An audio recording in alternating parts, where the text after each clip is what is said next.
What's up everyone, Trance here. Today we're going to go over my stamina DK build video for Scalebreaker.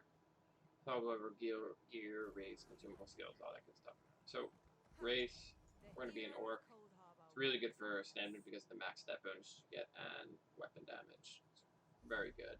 Nord is probably just as good, but I personally prefer orc.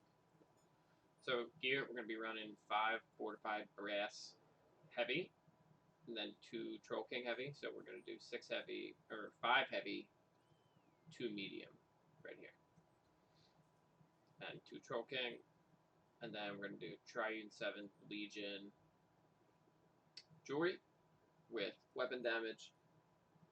And then 7th Legion sword and board back bar. Now, a lot of people don't like 7th Legion, but I personally think it goes really well with volatile armor because it's a very good stamina dump. I mean, this and fragmented shield are my only good magic abilities.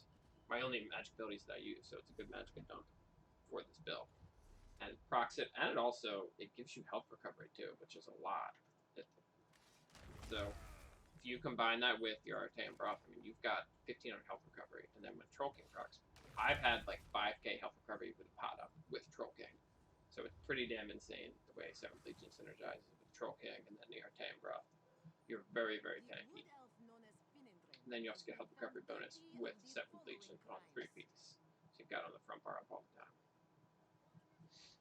Then we've got our Master's Maul front bar because we're using our cleave. It hits really hard, especially in BGs with a lot of people around it.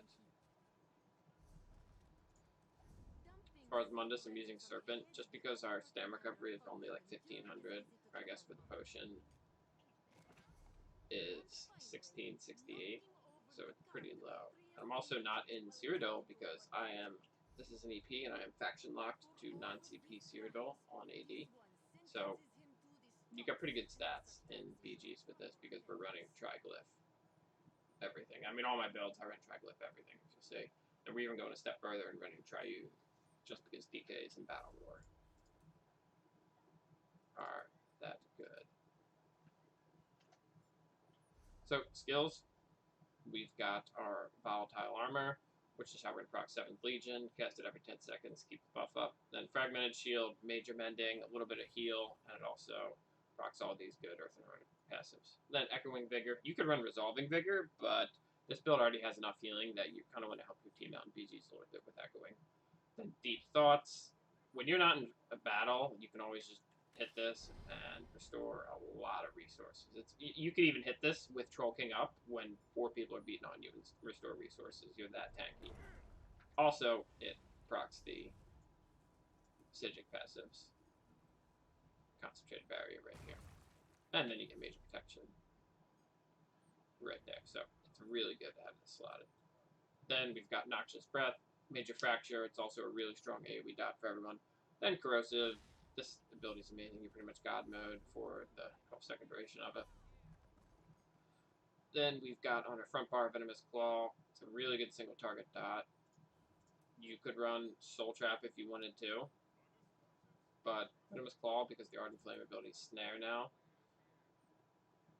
I don't remember wherever it is. It's pretty good, and also it's a magic ability. So I'd much rather have the 1300 cost Venomous Claw there. It lasts a shitload as well. Then Carve, which is the reason why we're running the Master's Maul. It leads them, and it hits really hard with the Master's Maul. And they also buffed it. I think it was last patch. Then we got Executioner. This is going to be your Execute. It's a very, very good ability. Then we've got our Fossilized. Well, so going back to Executioner, it always procs this Battle Rush passive when you execute something like that. Then we've got our Fossilized. This is, I don't understand why this ability is still in the game. It's so super cheesy. You can block it. Can't be blocked or dodged. Just goes through everything. But whatever. We'll run until they fix it. Got our Rally. You could run Forward Momentum, but I personally like Rally. Now, if you notice, we don't have our Major Evasion buff, and we're not running Shuffle or Quick Cloak, but you're still tanking up without it. Then we've got our Take Flight. This is an amazing ability, especially after the Dawnbreaker nerf, and I really hate Dawnbreaker now, by the way. So, Take Flight is amazing still. So the way you're going to do this is, Cast your buffs up, put your major fracture on them, swap the front bar, hit them with another claw, and then there's going to be your spammable. Right here is carve, hit them with a fossilized, execute, and take flight. And take flight is so cheap, it's pretty easy to get up and finish people with it. But this build is very, very tanky because you've got, this is, in BGs, it comes down to just about at cap. So you're at cap for resistances with this build. Then you've also got Troll King and potions. Let's talk about that. Potions.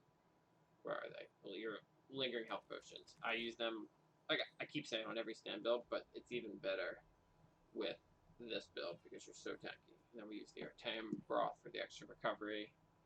So you're very tanky on this build, but you also do a ton of damage because your max stats are pretty high. You're an orc. You've got triple weapon damage glyphs. So you're tanky and you do a lot of damage in this build. It's probably one of my favorite stand K builds in this patch. So yeah, let me know what you think.